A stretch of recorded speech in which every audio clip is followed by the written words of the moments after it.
Turn grill শুধু এখানে roast করবে। C1 এ কি হবে, এটাও নিচে যেমন হচ্ছে এটা উপরে হবে।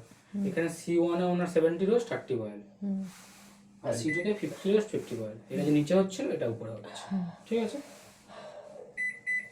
কনভেকশন হচ্ছে আমি কেক তৈরি করতে হবে। 160 কি 70 ডিগ্রি সেন্টিগ্রেড মেশিনটা প্রিহিট করতে হবে। এটা ক্লিক করে করে আপনি বাড়াবেন, দিয়ে স্টার্ট করলেন। মেশিনটা যখন এই সময়টা স্টপ হয়ে যাবে তার মেশিনটা প্রিহিট হয়ে গেছে।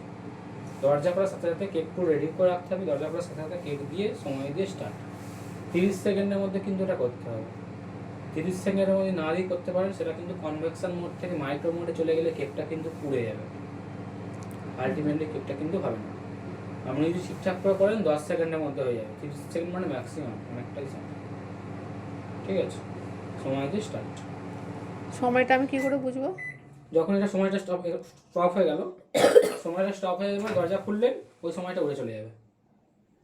আর ধোঁয়া উঠছে, এরকম ধোঁয়া উঠবে কিন্তু, ঠিক আছে, ভয়ের কোনো কারণ নেই।